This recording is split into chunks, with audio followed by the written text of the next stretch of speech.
Welcome back. Today we are finally ready for doing our primitive redstone-powered machines. Let's start by making a new room where we can place them. And now let's start checking what we got. This is a lathe, the crystallizer,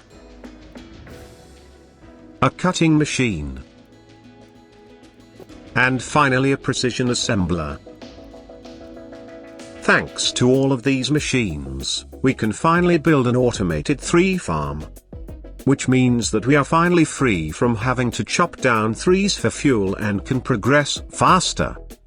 However, that farm might be small.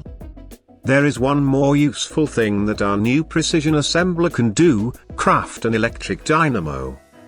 Which means that we finally have unlocked the LV tier of GregTech 6. However, getting access to electricity is one thing, using it is a different story. To craft any useful machine, we need some circuitry.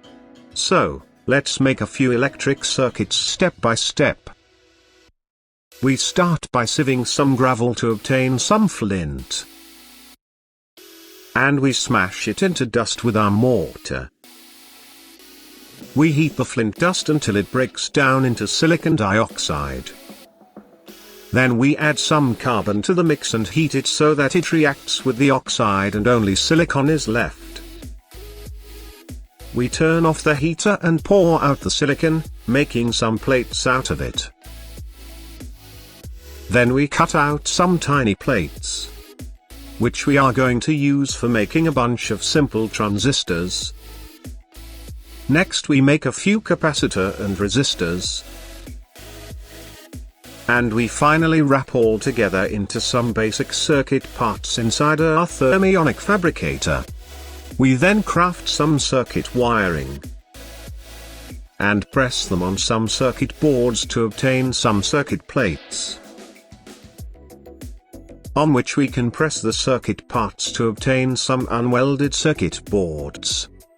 To finalize the circuits, we prepare a bath made of stainless steel. We pour some hot solder into it. And we finally solder our final tier 1 circuits. So far we have been facing one really annoying issue with GregTech 6 machines. Every time we want to use them, we have to power up some kind of burner setup. Oftentimes wait for the system to heat up before becoming usable. So, the first thing we want to rush is a battery setup. Thus, our first electric machine shall be a canning machine for filling up lead cells to make the simplest kind of battery. We shall make 16 of them so that we can fill a large battery buffer. Now, to charge them, we turn on our boilers and wait until the turbine starts to spin. Then we shall have a dynamo convert the rotation into electric energy and feed it into a battery buffer. Next we shall have a cable line for our machinery. By the way, here we have all sizes of wiring. And we must not forget to place our batteries into the buffer. After some time, the batteries will start charging up and we can have power without waiting for boilers to heat up and turbines to speed up. However, there is a big catch: GregTech 6 machines will turn on, voiding energy, even when they have no items to process. To fix that issue, we need an automatic machine switch cover. But, for that, we first need to make aluminium.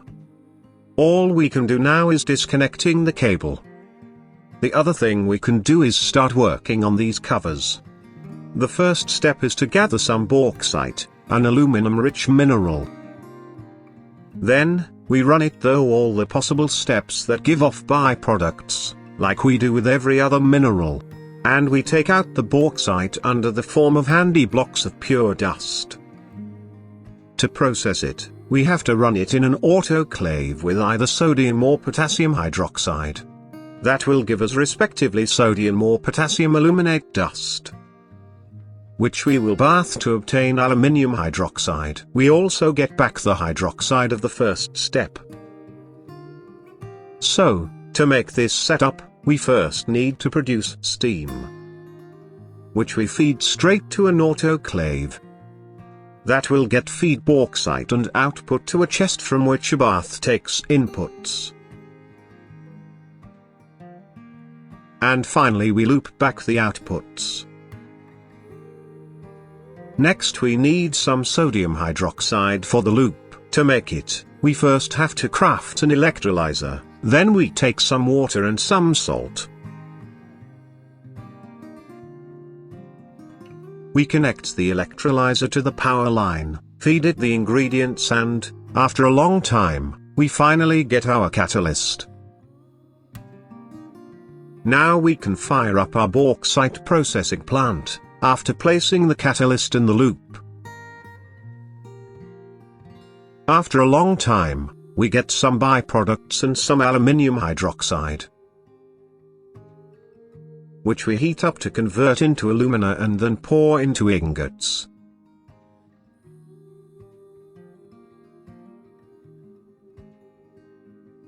To process that into aluminium we need some more acids that we quickly process with our new electric mixer.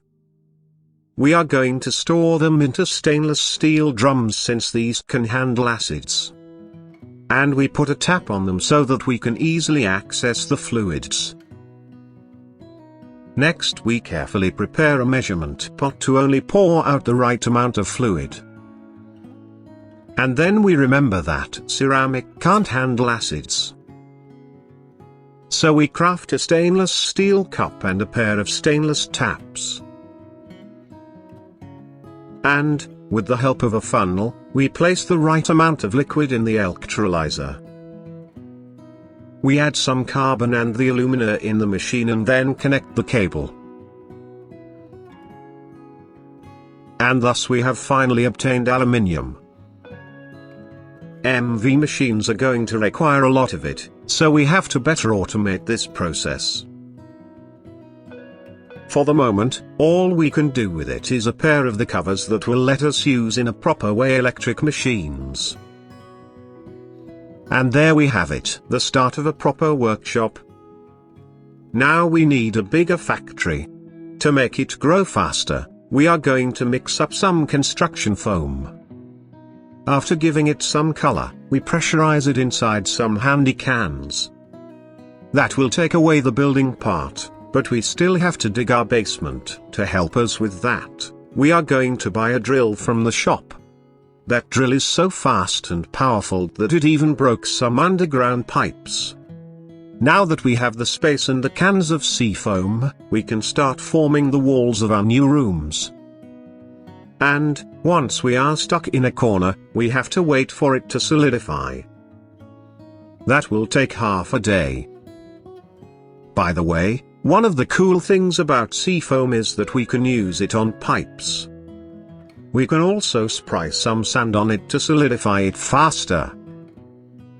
And, if we want to retrieve our buried pipes, we can use some sulfuric acid to melt away the concrete.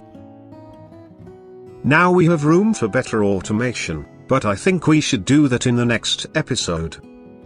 So, let's close this one by making some nice dress so that we can properly greet the next time we see.